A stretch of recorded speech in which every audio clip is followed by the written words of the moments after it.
इनको ना सांस लेने में दिक्कत आने लगी थी। जो एक पाँव कदम भी चलना होता था तो इनको सांस बहुत ज़्यादा चढ़ जाती थी। इनकी प्रॉब्लम इतनी बढ़ गई कि हमें फिर जाना पड़ा डॉक्टर के पास। कहते हैं कि इनकी जो सिचुएशन है वो क्रिटिकल लग रही है। का कोई पता नहीं है कि अभी है 2 मिनट बाद हो ना हो। ऑब्वियसली इस ब्रदर का नाम एएसआई अजीत पाल सिंह है और ये जलंधर में पुलिस डिपार्टमेंट में एज एएसआई पोस्ट के ऊपर जॉब करते हैं और दिसंबर 2021 में इस आप इनको माइक दो। आप पुलिस डिपार्टमेंट में हैं? हाँ जी। आपकी पोस्ट कौन सी है? एएसआई। और आप कहाँ पे जॉब कर, कहाँ पे आपकी ड्यूटी? पुलिस लाइन जा। पुलिस लाइन में। हाँ जी सर। ओके, ये आपके साथ कौन है? जी मैं इनकी बेटी। ओके, क्या टेस्टिमनी आप अपने मुंह से थोड़ा शेयर करो हमारे साथ। हाँ जी पापा, इनको ना दिसंबर के लास्ट में ना सांस लेने में दिक्कत आने लगी थी और जनवरी में ये प्रॉब्लम ज्यादा बढ़ गई। मतलब ये जब जो एक पाँव कदम भी चलना होता था तो इनको सांस बहुत ज़्यादा चढ़ जाती थी और सांस नहीं आती थी। और जब ये खाना भी खाते थे तो जब फास्ट हम खाना खाते थे तो मतलब इनको अच्छे से सांस नहीं आती थी। मतलब इनकी प्रॉब्लम इतनी बढ़ गई कि हमें फिर मतलब जाना पड़ा डॉक्टर के पास। और 11 जनवरी को हम हॉस्पिटल डॉक्टर के पास गए तो वो बोलते कि हमें मतलब टेस्ट वगैरह करने होंगे।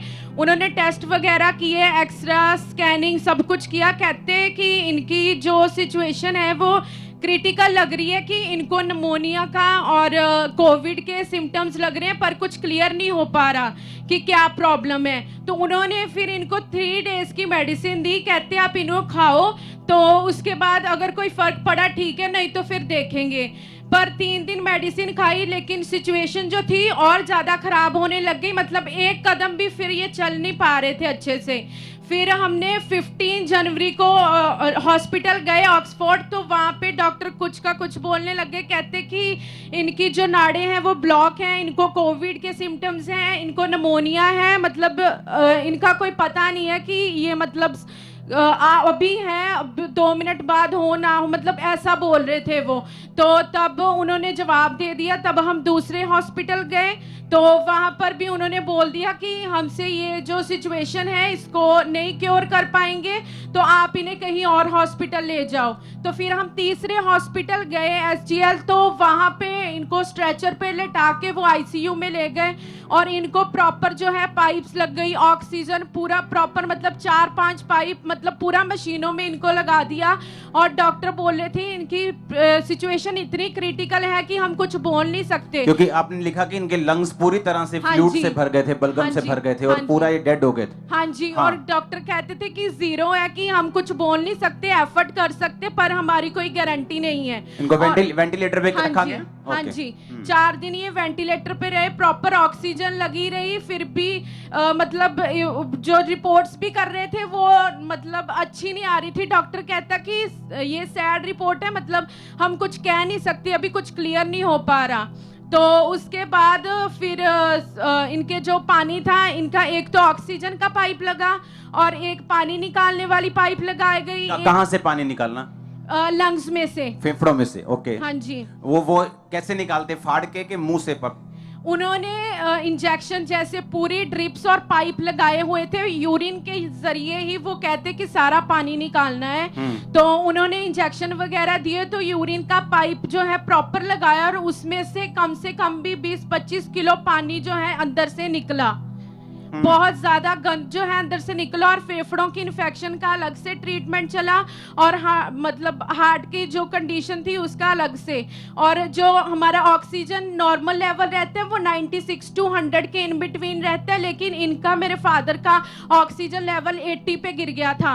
और सांस लेने में इतनी दिक्कत थी कि अगर लेट तो पाते ही नहीं थे, ये सिर्फ बैठ के ही मतलब जो थोड़ा सांस आती थी उसके साथ ही, मशीन्स के बिना तो इनको सांस आ ही नहीं रही थी। पूरी बॉडी ऐसे हिलती थी कि जैसे सांस अब नहीं है, अब नहीं है, ऐसे।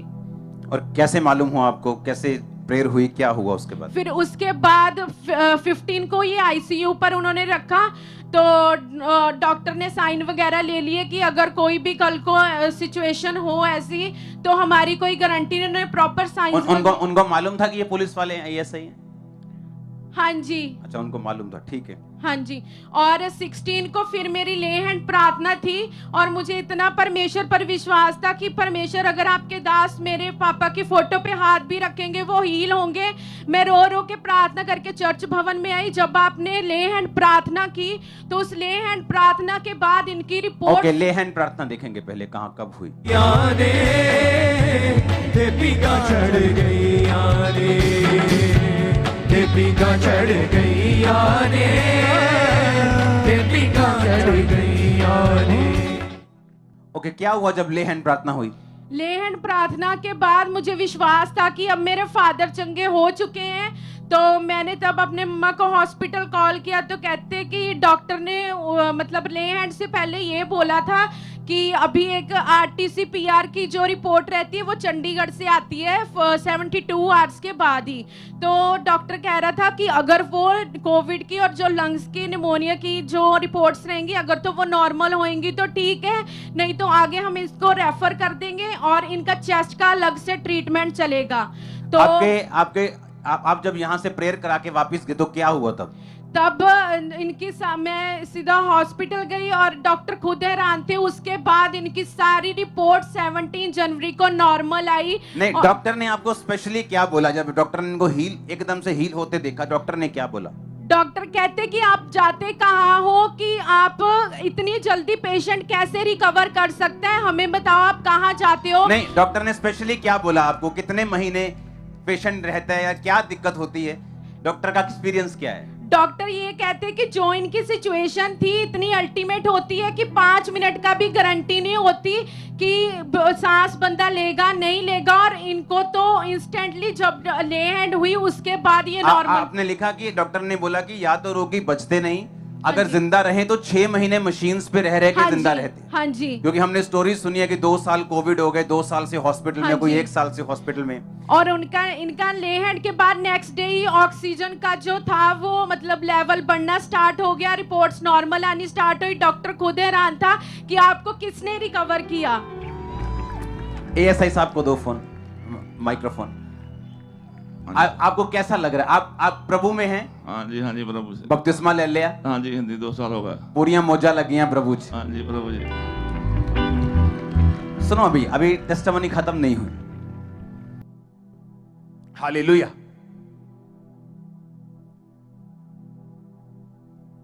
इस चर्च में शुरू से लेके आप बताओ, क्या ये एएसआई साहब झूठ बोल रहे हैं? अगर ये एएसआई साहब यहां खड़े, अगर मैं आपको ना दिखाऊं इनकी बेटी के ऊपर फोटो पे प्रार्थना हुई, आप यकीन नहीं करोगे।